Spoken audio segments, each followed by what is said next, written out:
Selamat datang kembali di pembahasan kita. Nah, hari ini ada yang seru nih. Bayangin aja, Menteri Keuangan kita, Purbaya Yudi Sadewa, menyoroti dana triliunan rupiah milik Pemprov Jawa Barat. Katanya nganggur di bank. Ya. Tentu Gubernur Jabar, waktu itu Kang Deddy Mulyadi ya, atau KDM, nggak tinggal diam dong. Pasti bereaksi itu. Betul. Nah, ini jadi panggung perselisihan data, persepsi. Kita coba bedah bareng ya, sumbernya dari kompas.com tanggal 26 Oktober 2025.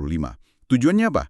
Biar Anda semua paham, akar masalahnya di mana, sudut pandang bedanya gimana, dan ya, apa sih yang sebenarnya terjadi di balik angka-angka ini? Iya betul, jadi fokus kita memang ke dana Pemprov Jabar itu yang 4,17 triliun, yang oleh Kemenkeu dibilang mengendap.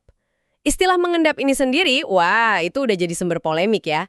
Kesannya kan kayak nggak produktif gitu dananya. Nggak dipakai buat publik ya, sesuai rencana. Nah, itu dia. Oke, kita mulai dari awal deh.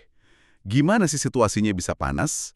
Jadi Menku Purbaya ini, beliau bilang ada total 234 triliun dana APBD, itu anggaran pendapatan belanja daerah ya. Dana Pemda ya? Iya, dana Pemda se-Indonesia. Katanya sih, berdasarkan data Kemendagri, dana ini parkir di bank. 234 triliun. Wow. Besar kan? Nah, dari jumlah itu, Jawa Barat kena sorot khusus. Angkanya 4,17 triliun. Dan, katanya lagi nih, bentuknya deposito. Nah, ini penting nih. Kenapa jadi sorotan?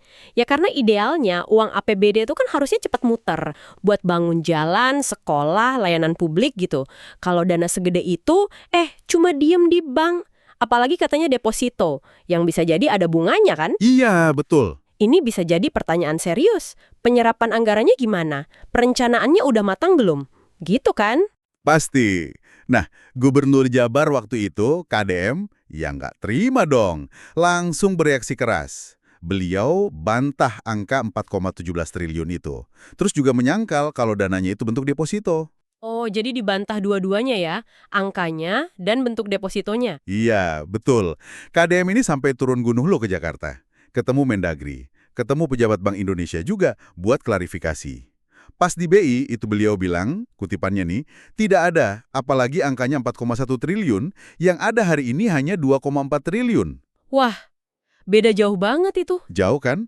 4,17 T sama 2,4 T, hampir 2 triliun selisihnya. Persis, ini selisihnya signifikan banget loh. Berarti kan ada kemungkinan beda cara catatnya. Atau mungkin beda waktu ambil datanya antara Kemenkeu sama Pemprov Jabar. KDM juga kasih poin penting sih. Belum tentu semua Pemda itu sengaja nyimpen dana.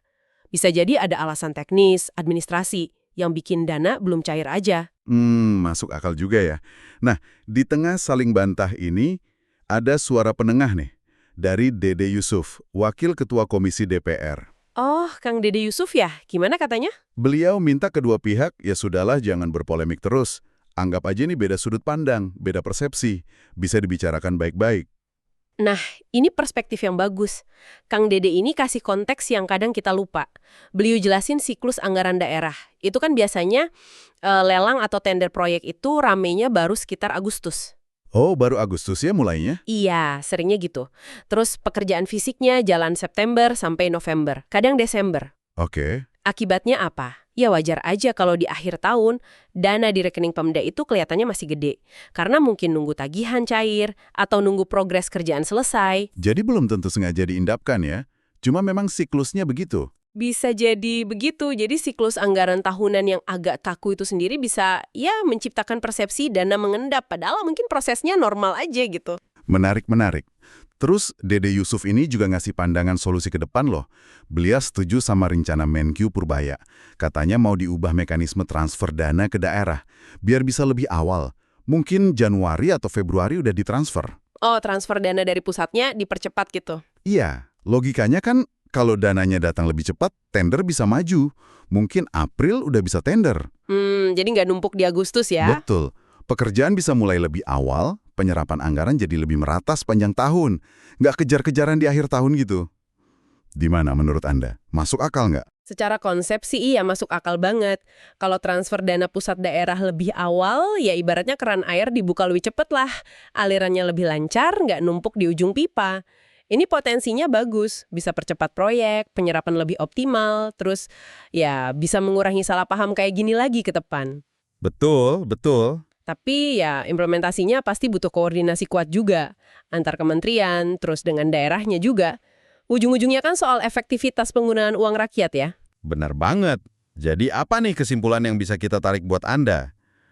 Kayaknya ada ketegangan ya, antara dorongan pusat biar belanja daerah cepat, ngejar target pembangunan nasional gitu, Iya, ada push dari pusat. tapi di sisi lain, ada realitas di lapangan. Ada siklus anggaran yang berjalan di daerah. Data Kemenko bilang A, Pemprov Jabar bilang B, dan punya penjelasannya. Tepat sekali. Jadi ini nunjukin pentingnya pertama rekonsiliasi data yang akurat. Terus kedua, komunikasi yang lebih terbuka antara pusat sama daerah. Perbaikan mekanisme transfer dana itu bisa jadi solusi struktural, tapi ya itu tadi harus dibarengi perbaikan komunikasi dan transparansi data juga. Kalau enggak, ya potensi gesekan serupa bisa aja muncul lagi.